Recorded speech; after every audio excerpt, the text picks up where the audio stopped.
Oh, sorry. We're. Hi. Wow, we're taking calls. We're doing another Our Coffee recording, taping right now. Awesome. Yeah. Hang on to your seats.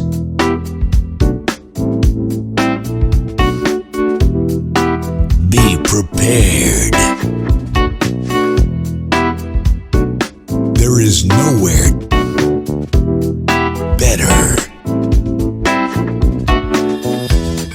You will be thrilled. We know it. There's only one decision. Critics are calling it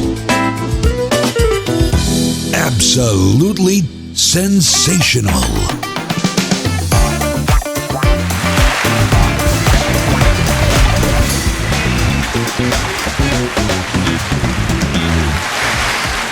And we're back on the Our Coffee Time podcast. We're going to continue talking about growing up here in wonderful Scottsdale, Arizona, back in the day when a lot of the people don't remember. And since I'm older and Wayne is way older, he remembers back to stuff that, you know, when the... Who was here when you came in? It was just a lot of desert, wasn't it? Pretty much. Like we said earlier, north of Camelback was starting to get thin real quick. And Lincoln Drive was way out in the sticks. Yes, and we lived out at Doubletree and it was Bernil and 66 Place. 9124 North 66 Place is where our house was. You lived in the desert. We are in the sticks. We are considered in the sticks, and my mom was working at Goldwater's at the time. That was at Fashion Square. Right. Flashback to different times. Scottsdale, the early 60s. A parking lot full of people flocking to the newly opened Scottsdale Fashion Square. It had less than 20 stores. Right. And it was like forever to get to Camelback and Scottsdale Road. And Scottsdale Road at the time was just this rinky-dink 2-lane trap rock road that was from, our house. Bernil at the time was a dirt road to get to our house. And so it was a trip really to go to Camelback and Scottsdale because we were so far out. Sure. Yep. Talking about Goldwater's and Fashion Square, what was the name of that mall before it was Fashion Square? Do you guys remember? Because it wasn't Fashion Square, it was something else. When it first opened in 1961, Scottsdale Fashion Square was an open-air center that featured a Goldwater's department store and a handful of specialty shops. Today, with more than 200 shops and restaurants, Scottsdale Fashion Square is one of the premier shopping destinations in the country. 1961, Scottsdale Fashion Square opened as an open-air center that featured Goldwater's department store, an A.J. Bayless supermarket, and 15 small stores. Black and white photo of Scottsdale Fashion Square in the 1960s, 1970s. The open-air center expanded further west and added Diamond's department store and a roof. Camelview Plaza was built to the west, just on the other side of what is now known as Goldwater Boulevard. 1980s, two become one. Westcor and the adjacent property owner agreed to build a bridge and retail synergy to connect the two properties, adding additional shops to span across Goldwater Boulevard. 1990s, Arizona's first and only Neiman Marcus opened, and Westcor purchased the adjacent mall, renaming the entire property Scottsdale Fashion Square. Nearing 1.3 million square feet in the 1990s, Westcor negotiated an entitlement to permit an expansion south across Camelback Road. This expansion brought new, first-to-market retail anchored by the state's first Nordstrom. 2000s, early in the new millennium, another major expansion pushed the center east to make way for a dozen new brands, including H&M and Ted Baker. In 2002, Macerich bought Westcor and acquired ownership of Scottsdale Fashion Square. And then Camelview, right? Camelview was there. That's correct. The theater. And that was the theater where it would always it would show, I would say, kind of offbeat. It was like down in Mill Avenue, Valley Art. Yeah. Valley Art was doing artistic type movies, because I was going to almost every night for a couple years. I went to a movie at Camel View. Oh, yeah. 80 years ago, the vision of Red Harkins came to life. At just 18 years old, he opened his first theater right in the heart of Tempe. When most kids are like thinking about their first semester in college or what to do about, their apartment or dorm, my dad was polishing the turnstiles, tuning up the projector, getting the sound to work. Memories of his father rush back each time Dan Harkins visits the family's oldest standing theater, the Valley Art. Originally named the College Theater, Harkins' father built the Valley Art in 1940. This just 7 years after opening the State Theater, the first of the Harkins enterprise just around the corner. I've seen a lot of changes here, a lot of nostalgia, and this is still the same old theater. Some of those bricks my father laid, and my mother worked in that box office for my dad, so this is really kind of the roots of our family right here at the Valley Art. Roots planted in Arizona for 8 decades. Harkins remembers walking down Mill Avenue as a child. He also remembers watching his dad expand the family business. Harkins theaters grew very slow in the beginning. Then in 1968 it started to really blossom. He opened some theaters in Phoenix and Scottsdale.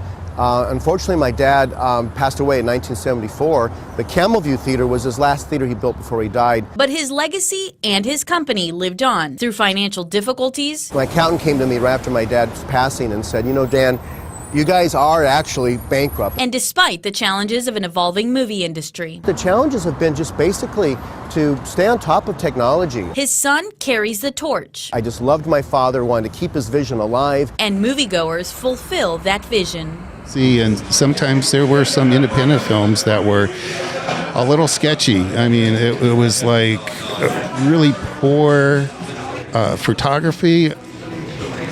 And of course, I picked up on that, but a lot of times the audio was horrid. Right. The sound, and that's part of a experience when you're going to a movie is one of it is visual and the other is the sound. And if the sound is terrible, it makes it a less of a better experience, So. But what a great Dan Harkins. I know we talked a little bit about Harkins. You knew Dan, right? And I did not know personally, but growing up here, everybody knows Dan Harkins. Sure. Right? But him continuing that vision of Camel View, of showing those independent documentary films there. Yeah, he was quite involved in, and I went to the Kachina, which was down on Scottsdale Road, right next to the Red Dog.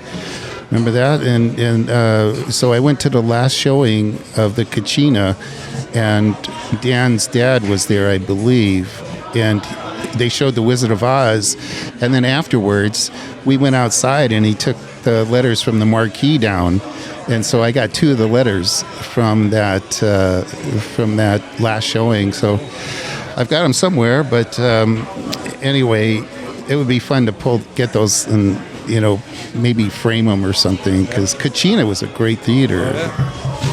So that was old style freestanding theater. Right. None of the multi-screen stuff. Yeah, we didn't. The multi-screen, I don't remember back when we were growing up. We had them. There was. Sorry, we're. Hi. Wow, we're taking calls. We're doing another Our Coffee recording, taping right now. Awesome. Yeah. Fabulous. Okay, well, thanks for that. Bye. Okay, bye. And there you go. That's what Sorry happens that. when you're that was doing my attorney. And we're back. Okay, yes. Are you ready? Yeah, sorry. Are we back? I'm back. And we're back here at we had a little we had an important phone call we had to take here, and so where were we? We were talking about the Kachina and the theaters and before we started this, we started talking about a little bit about Legend City, and some great history there about amusement park before its time, and it was just way too early to this market. Legend City was, it was a go-to place for us as we were little kids. We had to get somebody to drive us down there. But so the scariest ride for me at Legend City was the Ferris wheel. And I was on with, here I'm a pilot, but Scared of heights. I'm afraid of heights. I don't know how that works. In the airplane, I'm I'm cool. Everything's good. I can do aerobatics, no problem. But put me on a Ferris wheel, and it's like, oh my God. But so we're on, and I'm with my friend and his little sister, and there's the three of us. And so the Ferris wheel stops at the top, and I'm holding on to the side framing because I don't want the cart, because the cart is tilting like this. And so she looks over the edge and tilts the cart, and she goes, look down there. And I almost lost it because I'm grabbing onto the frame going, don't do that, don't do that. So that was the worst. But the Ferris, there was another place right down the road that was just west of the stockyards. You remember the stockyards? Oh, yeah. All the cattle out there. That was also a restaurant. But the thing was, is the cattle, the smell when the wind was blowing west to east came right over Legend City, and it was horrid. It was. Wayne, did you ever go to Legend City? I did. And only, I think, once or twice. That's about it. I mean, it was originally marketed as another Disneyland. That's right. My name is Louis Crandall, Louis Eugene Crandall, and 50 years ago we came up with an idea of building an amusement park for Arizona. Well, it all begins with a man named Louis Crandall, who was an advertising agency owner here in Phoenix in the early 60s. He was a graduate of ASU, went to Mesa High School, and he fell in love with Disneyland when he went to visit California in the mid to late 50s. And he became very infatuated with Walt Disney's vision for an amusement park. And he quickly decided that this needed to be done at his home in Phoenix. Disney people, the men that built Disneyland took an interest in what the little guy in Phoenix, Arizona was trying to do, and they just couldn't wait to be a part of it. And they came over, these men that Walt Disney used to design Disneyland, they're out of business. That's done, and some of them stayed there, and some of them now are available. And I hired them. The park winded up being located on East Washington Street, right on the Tempe-Phoenix border, south of Papago Park. And when he saw this location, he noticed there were two ravines running through the land, which turned out to be, in the end, would be the lagoon and the river ride. And he thought this would be an ideal place. And then all of a sudden we found that there was a piece of property available.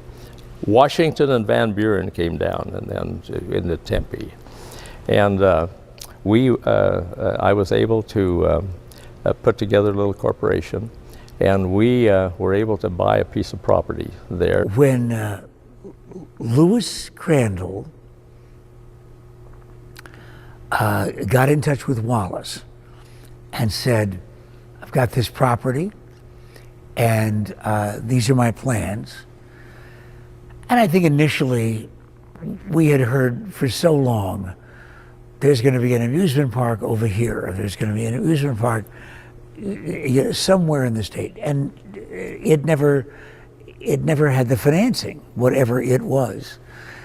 So we waited a while, and then all of a sudden he started sending us pictures of the rides.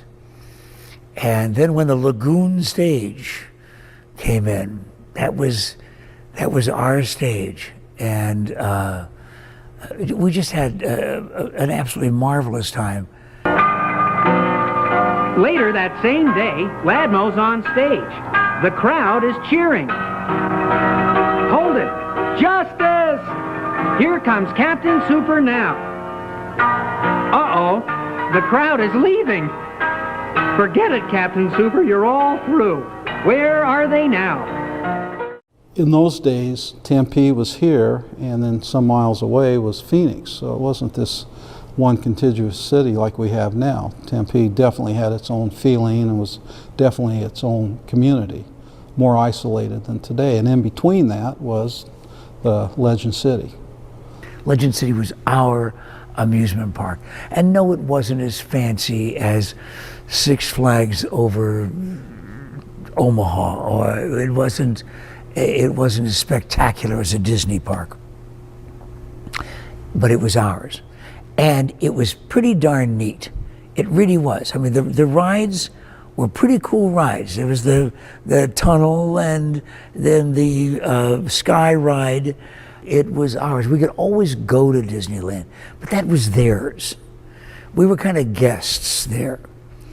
And when you've got your own, even in the summertime, when you would have burn scars on your tush from sitting on the metal seats on some of the rides, great fun. Legend City was a great place to work because the employees were mostly high school and college age. So we were all young, full of energy.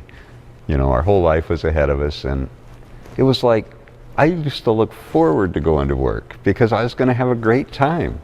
And on the weekends in the winter, that meant on Saturday, I think we opened at noon and ran till midnight. So it was a really long day. But it was fun. You look forward to it. And then because we were all young and full of energy, after work we'd party for a few hours and then sleep for a few hours and then go back to work at noon on Sunday. You could drop your kids off at Legend City. You didn't see every child with parents and grandparents escorting them around. Kids had the freedom to wander around their theme park and just have a great time. And at the end of the day, when they had booed themselves crazy over Gerald and cheered for Ladmo, they could always go to the payphone and call Mom and Dad if they hadn't made arrangements already. You know, you'd walk in, just a miniature of Disneyland. There'd be the train, the station, you'd go through gates to get in, then you'd walk down the main street, and then off to the right would be the boat ride where it'd take you on the river, and it'd go around, there'd be Indians and stuff like that. Further down would be the Lost Dutchman's Mine ride, and you know, you had the Kiddie Land with all that stuff going on there. There'd be an island where the band played, where you kind of walk down and the band would be down there. That drew a lot of the young high school people. This magnificent train cost $85,000 but oh my, there's dirty work afoot.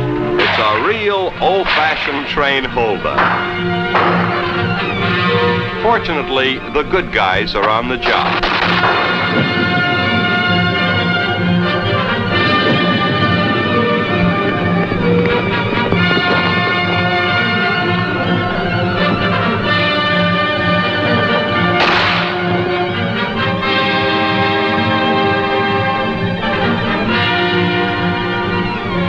Naturally, the good guys win, and the Legend City Railway chugs away to happy horizons. Well, the river ride, it was a boat that went around a channel of water, and various animated things happened. A bear came out, you know, Indians attacked. You had to go under a waterfall and through a cave where there were pirates and such. And the spielers who pilot the boats are alone worth the admission price. Listen to this fine piece of emoting. All be real quiet. Oh dear me, what's this train? Oh, to my right over there! Watch out! And straight ahead, folks. 1, 2, 3, it's going out those men. There's Indians on our right over here. We're going to be cut off the crossfire now. Everyone, please, get down. Would you kids, please, get down. Watch out! Oh, look straight ahead. Look at Pete Fernandez. He's painfully struggling, trying to get that arrow out of his chest. Look at him, dear me. You ladies, get down too, but... And straight ahead. That is strange-looking rock formation. The slightest sound might cause us some problems now. Shh! Watch out! Oh. We had to have security around Gerald constantly because he was rotten. He was terrible. It was the greatest character to play in the world. But then, so Gerald, finally Wallace caught Gerald causing some kind of trouble, blaming Ladmo. Gerald gets sent off stage. The band does a number. giving me just enough time to go boom, boom, like this, put the costume on, grab the guitar. And now, ladies and gentlemen, the star of our show, Hubcap and the Wheels. It was insane. It was absolutely insane. And particularly because everybody knew it was the same guy that they were just booing as Gerald. But Legend City was so unbelievably important to us. I got a call from the manager of the park saying, as I remember, saying, there's going to be a movie film there in the morning. Can you get some people and secure the park? So we did that, and that's all I knew. I had no idea, and the back gates opened, and in came this motorcycle gang amongst other people, and the name of the gang was the Dirty Dozen, and they were a pretty notorious gang back in the day in the 60s in Arizona.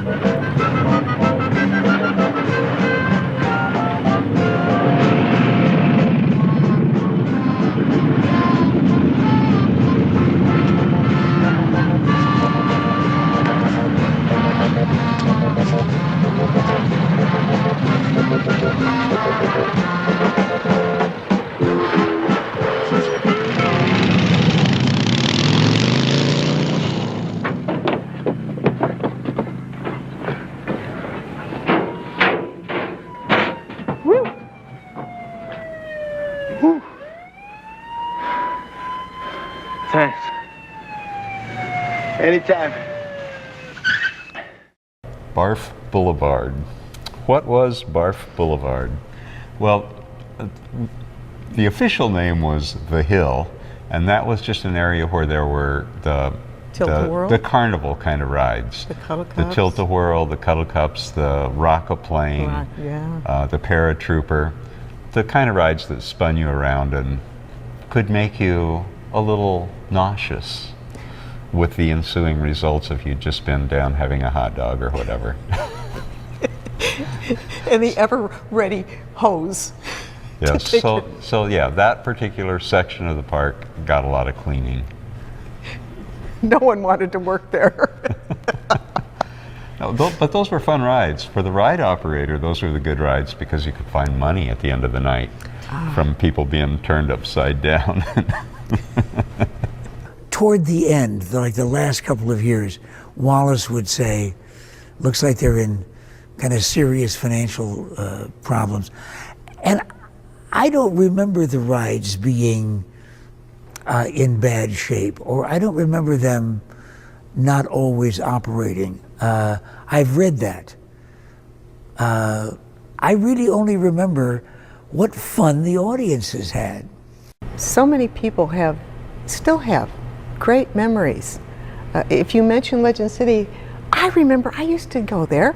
My mom used to take me, and we had a birthday party there. People just have wonderful memories of this place where the rest of the world disappeared, and you were there. Every few years we hear of a developer who's talking about, bringing a major amusement park here, and but it never seems to materialize. And I think the perceived failure of Legend City, maybe the perception that, it's just too hot to be here, it's too hot to have an amusement park here. Look at what happened to Legend City. I think some of these ideas are still floating around out there. If you've ever been in any of the towns where there's a Six Flags over something, they got heat and humidity.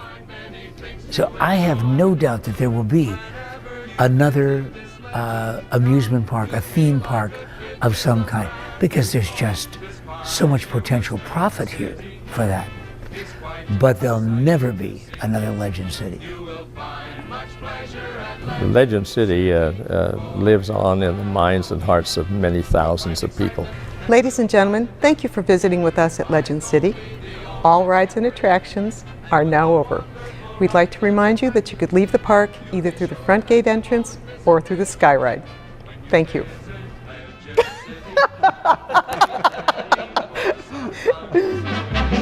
reason for this legend city in the valley of the sun. All the investors were sold on a plan that was going to make that a much, much larger facility than it ended up being. And I don't know all the details, but eventually there just wasn't enough interest to keep it going, and they did close it down. It was a long way to go down there for us. And if you think about it, kids go to those kind of things in the summertime a lot, and it was just too hot. Yeah, in the summertime. Well, yes, that's true. And then to solve that, then they built Big Surf. Oh yeah, remember Big Surf? Big Surf was big. They were building that when I moved here, and I would drive by it every day on my way to. I was going to Mesa Community College. I'd drive down Hayden Road, McClintock in Tempe, and then what are they doing? It looked like some sort of Polynesian facility. I thought, okay, and then.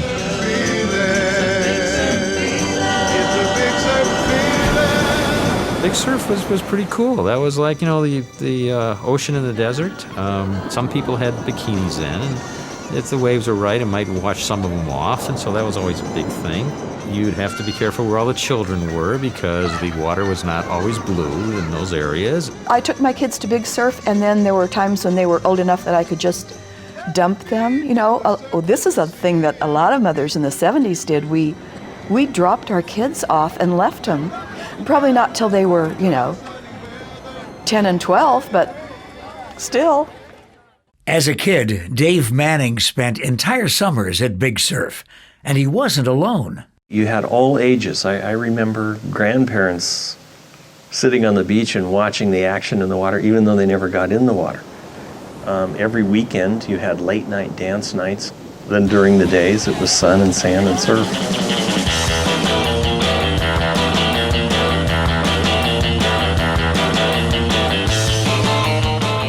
Pandemonium. Rafts running over heads. Everywhere, rafts running over rafts. People washing up onto the beach. I think one of the funniest things in summer was how hot the sand got. People would race across it as quickly as possible. But Dave wasn't interested in swimming or rafting. He was there to surf.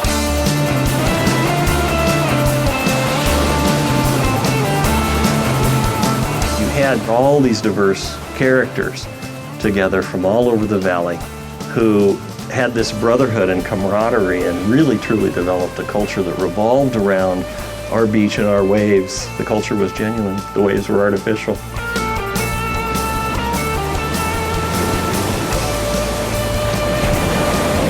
Over time, new water parks featuring tubes, slides, and falls opened across the valley. But for Arizonans in the 70s, Big Surf was the cool way to keep cool. Big Surf's story begins in 1966 when a man named Phil Dexter built wave-making machine models in his backyard in Arizona.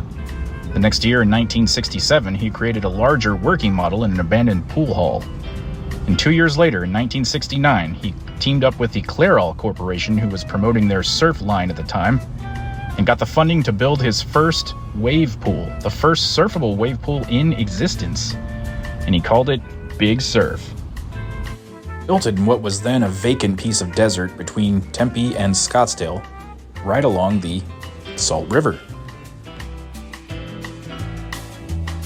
Phil Dexter was a water park pioneer, and his invention actually won him several awards. Phil Dexter had officially pulled off the impossible. People can now surf in the desert over 300 miles away from the ocean. People came from miles around to experience Phil's wave pool, the only one in existence.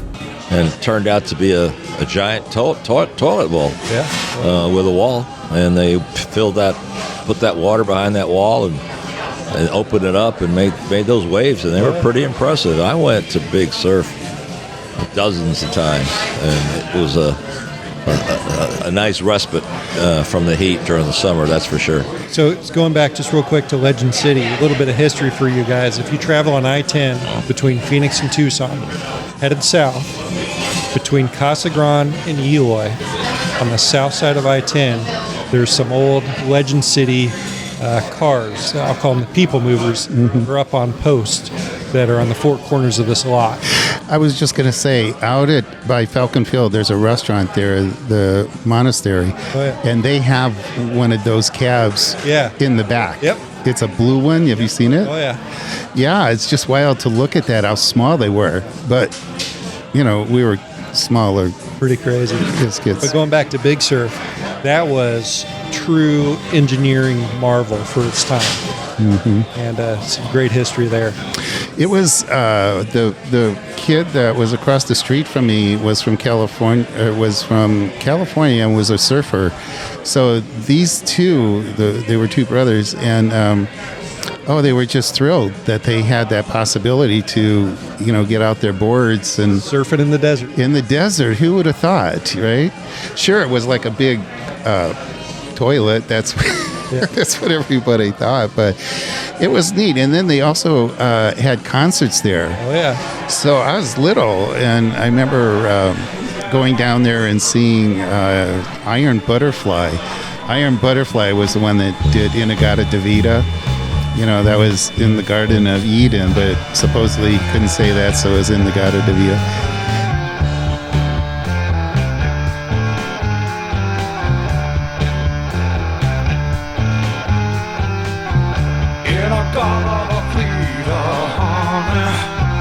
Don't you know that I'm loving you? In a Gadda Vida, baby. Don't you know that I'll always be true?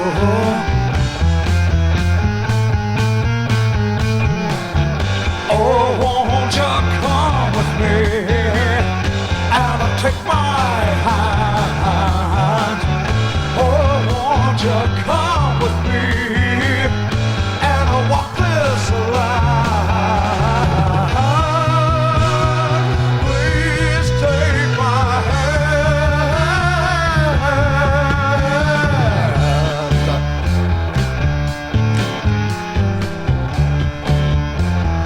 Let me tell you, in a Gadda Vida, honey, don't you know that I'm loving you? In a Gadda Vida, baby, don't you know that I'll always be true?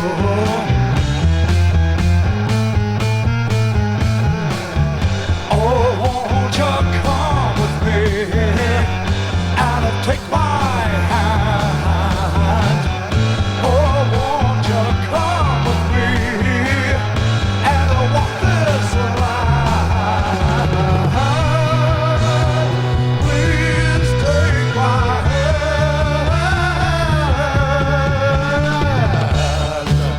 It's all right.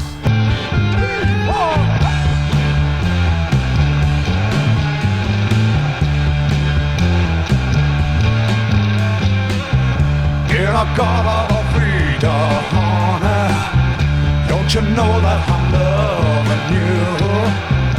In a Gadda Vida, baby, don't you know that I'll always be true?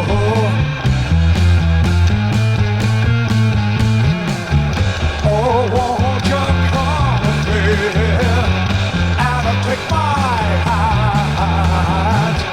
Oh, won't you come with me and walk this line? Please take my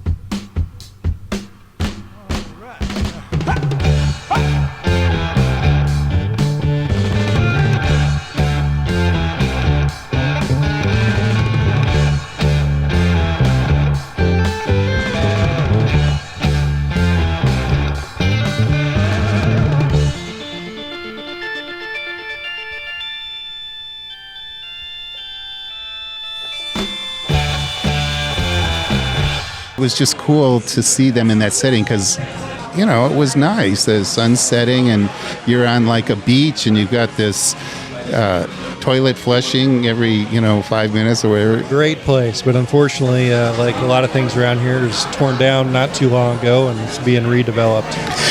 Yes, and what I was just thinking is to counteract the summer. Then right next door, remember they built the skating rink. Oh yeah. There was the ice skating right next door. People showed up Sunday to OceanSide Ice Arena for what will be its final skate, but the memories will last forever. It was a swan song of sorts Sunday in Tempe. I'm slightly blown away by how many people have showed up today, and I'm really happy about it. Generations of hockey players, figure skaters, and rink employees lacing them up, taking the ice one last time. I started skating in 2000, and it was actually here. The owners selling the rink and neighboring Big Surf Wave Park to a California developer for nearly $50 million. Big Surf already demolished. OceanSide is next. It was time to go. Nothing we could do about it. Adam Mims is the GM. Playing hockey here since 1992. Joe Terso has also been on this ice more than a decade. Now his son Wyatt is carving it up. It's special, and being able to spend it with him too is just great. To me, it's a generational thing, but you look at how long this rink's been standing here and how many lives it's touched and how many people skated here. It's just a special part of the community. It's niche. Everybody's happy. That's exactly what it was like when I first came here the first time. 49 years of championships displayed one last time. Everything else being auctioned off. Signs, scoreboards, even the Zambonis going to the highest bidder. It's been kind of sad to see everything has to go. The doors that first opened back in 1974 will forever close at the end of this month. I feel like we got every last drop out of this place. As the blades of steel hit the ice Sunday, the skate inside was free. And the final tailgate around the old grill, priceless. That's what you remember. The games are fun. The games are, hockey's the greatest sport ever. And it's fun, but just hanging out with everybody after the games is what it's about. In Tempe.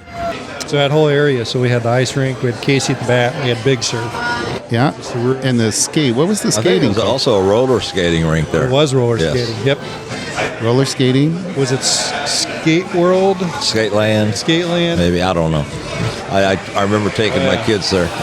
Wait, so was it ice and roller? Yeah, two separate facilities. Two separate facilities, but all within that same area. And then what happened then? Then we got the little Indy cars. Oh, Grand Prix? Yeah. Grand Prix. Yeah. Oh, yeah. Oh, my God. I remember, man. I can still picture my laminated driver's license from Grand Prix. I was 13, 14 years old, but that was cool. We used to ride go-karts. There was these go-karts that were down from Legend City. They were down just west of the stockyards. It was on the north side of, I think it was Van Buren. But it was a dirt go-kart track, but these go-karts were fast.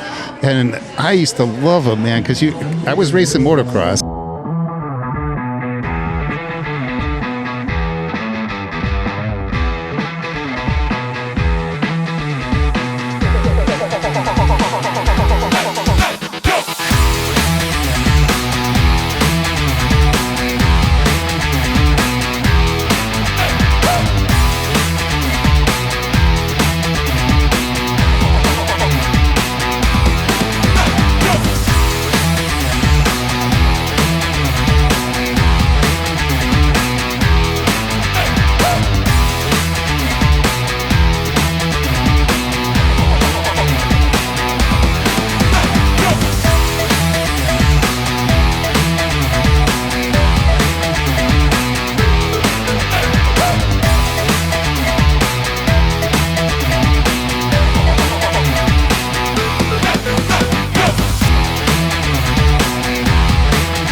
So to go on to these go-karts in the dirt was really fun because you could slide around the corners. Sure. So you come into the corner and then you just step on it and the back end would swing out and you could twist it up.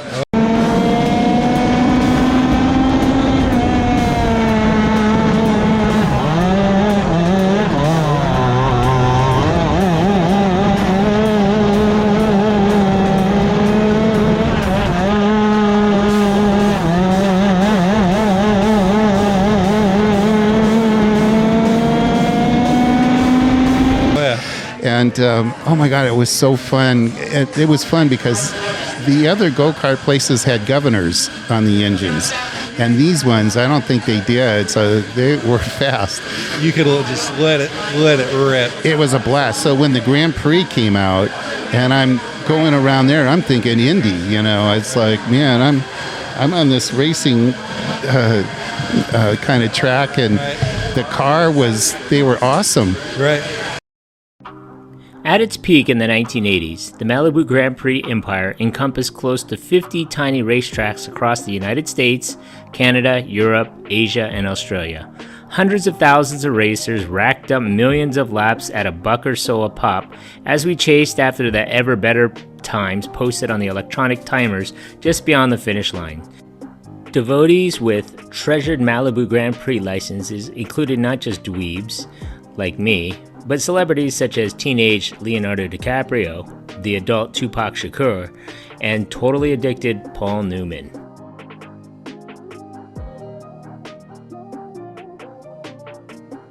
Although the cars were billed as scaled-down F1 thoroughbreds, they were nothing more than clunky, oversized go-karts with fancy fiberglass bodywork. Notwithstanding the aspirational rear wings and slick tires, the short circuits and serpentine layouts capped top speeds at about 40 measly miles per hour. Wheel-to-wheel competition was strictly prohibited, and drivers had to come to a complete stop and hand over a pre-purchased ticket before starting another lap. The Canadians sold the chain to Mount Asia in 1995. The remaining properties were sold in 1994 and then again in 2002. Since then, virtually all of the Malibu Grand Prix outposts have been shuttered, and even at those few locations where the name is still used, the company's original DNA and catch-it has long since vanished. It was built on a double-loop chassis and featured a Fitchell-Sachs single-rotor Wankel 294 displacement engine. Later, it would be fitted with a Kawasaki 440 engine. This is an example of a Generation 2 Virage. It has the same chassis, the double loop. However, the front bumper extension is no longer welded on. It is a removable bolt-on, offering a floating wing design. Notice the hoops added over the suspension and over the roll bar, extending the protection to the driver.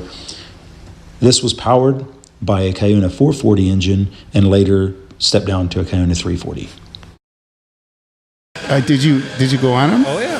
I think it got paved. It wasn't dirt. It was paved. It became paved. It was paved. Grand Prix was paved, not this other go-kart place. No, the one on Van Buren became paved. Oh, it became? Yeah. Oh, I loved it as the dirt because, man, it was like, the cars like Manzanita. Yeah, Did you ever go to... Hey, there's a name, Manzanita. Manzanita Raceway? Yeah. And those were dirt tracks there. Just west of this desert jewel sits a half-mile dirt oval known as Manzanita Speedway, site of Race of the Week's coverage of the Sprint Car Racing Association season opener. Great jump for Bobby McNovich. Schumann goes to the bottom side, the gas man to the top side. They try to come up through the back. Osling fighting with Troy Klein for third. Squeezing by on the outside. Boy, there wasn't much room up there. But they know how important it is. They got to get up there so where they're going to line the main event up. So every spot is very important. Osling's car was just finished on Tuesday. They loaded it up and hauled it all the way down here to go racing with the season opener.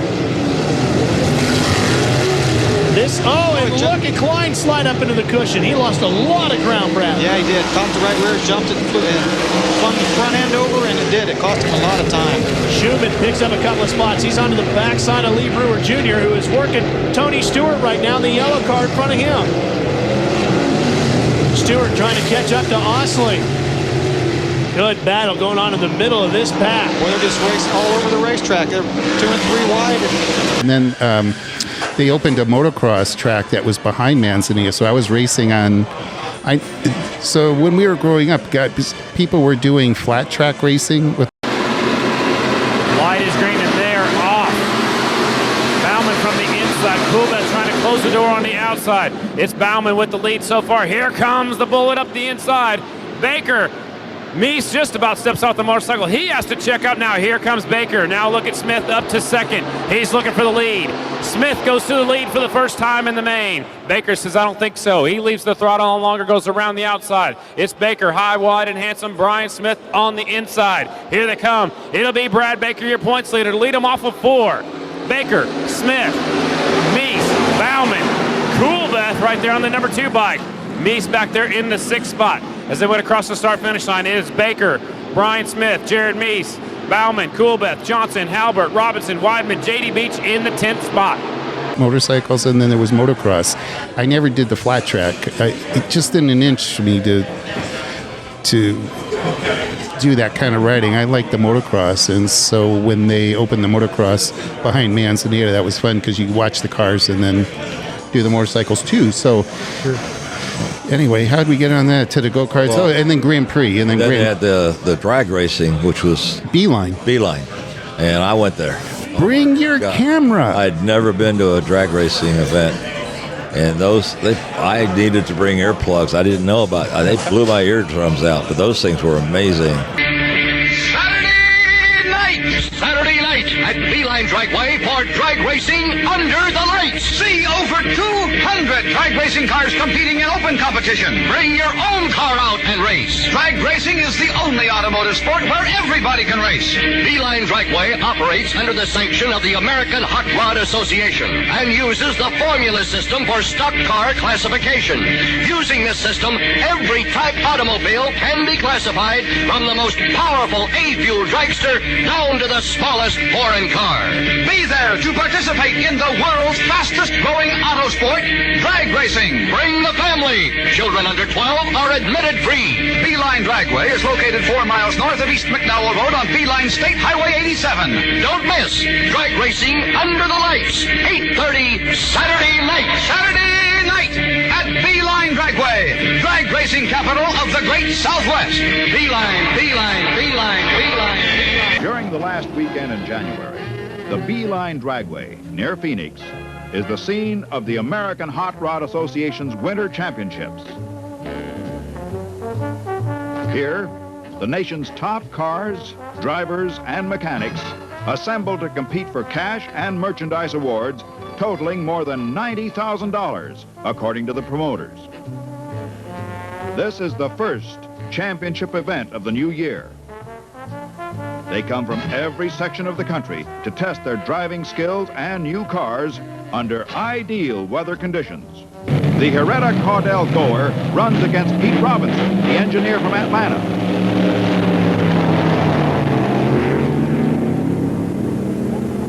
And Caudell advances to meet Collette for top gas eliminator.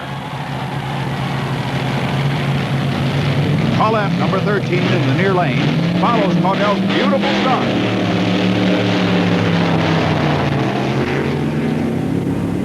And Gordy adds another top gas eliminator crown to his collection of top wins. Don Garlitz in the near lane meets Indy driver Art Malone in the Fueler run. Garlitz is first out of the hole, but breaks a blower belt, and Malone coasts to an easy victory.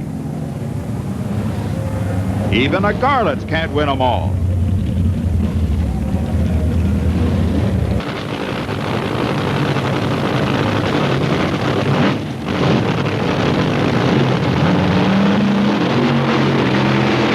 Hoover moves first and becomes the top fuel eliminator at Phoenix.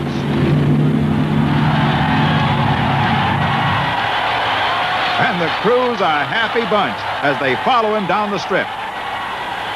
Tom Hoover, the 31-year-old mechanic from Minneapolis, captures his biggest drag racing prize in sunny Arizona. And they used to have the advertisement, and it was an event, something we could do in the summer at night. And yeah, bring your camera. That was the big. That was the whole thing out there. That was incredible. We had my friend, his name Ronnie Fassel. He was driving the Phoenix funny car. You remember that? The Phoenix funny car? I wasn't really into it, but I do recall.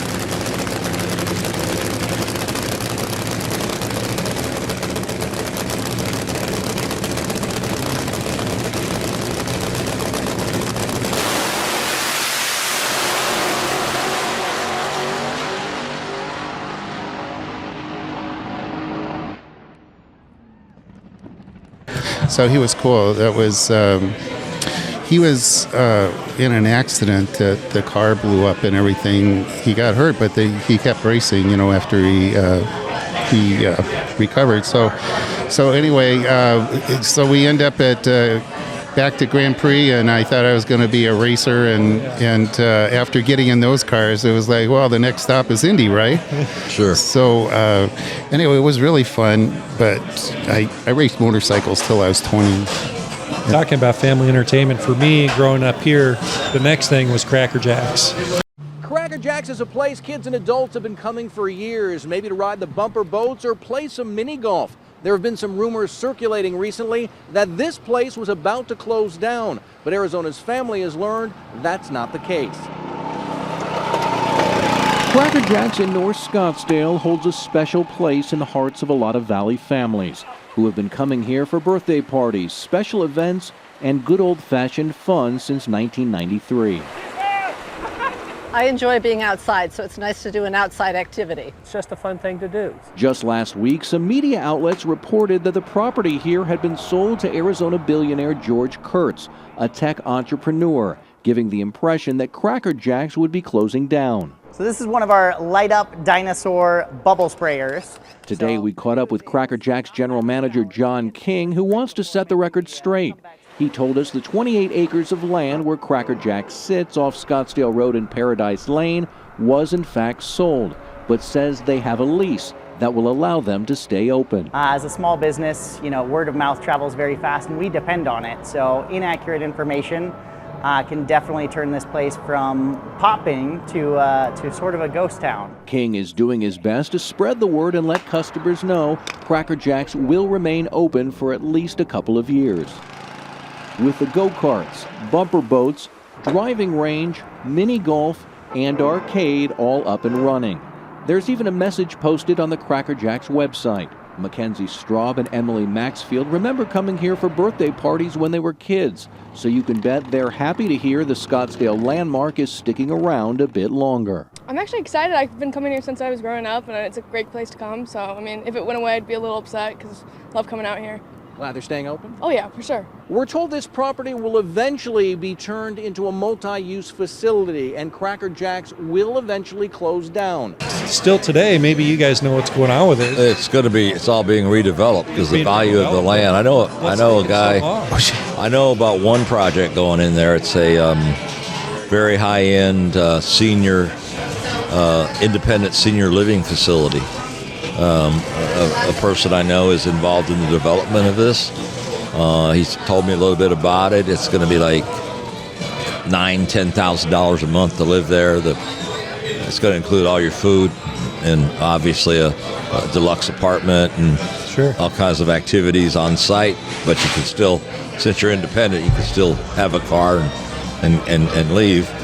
But yeah, he's pretty enthusiastic. He's building at the back of CrackerJax so that everybody that lives there has a nice view of the mountains. But I don't know anything about the rest of it. But it's very, very prime property. I'm sure they put that golf driving range in there just to cover expenses for all these years. Bonke is hearing from the developer who hopes the project brings in high-level talent. For those who've lived in the valley for a while, the corner of Tierra Buena and Scottsdale Road used to be where memorable birthday parties and special events were made since the early 90s.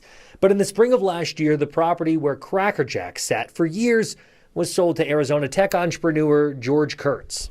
Transformation begins with a vision. On Monday, Kurtz shared some words before Scottsdale Council and residents on why his more than $1 billion development known as The Park could prosper in that spot. I believe the park will be a catalyst that attracts the company's top innovators, technology entrepreneurs, venture capitalists, and knowledge workers. Scottsdale Council gave the green light to the project, and that comes after both planning and the airport commissions did the same. Next to one of the most affluent areas of the valley in North Scottsdale, the park plans to include over 1,100 apartment units, a 5-star hotel, a 150,000 square foot office building, more than 25,000 square feet for retail, a gathering green space, And the whole development is slated for 12 buildings that range from 1 to 10 stories, with the tallest building being 117 feet. This project ticks all of the boxes. Most who spoke before the council liked the plan, saying that it would help bring tech jobs and add housing, but not everyone was in favor of changes. Caroline says she's been in Scottsdale since the 70s.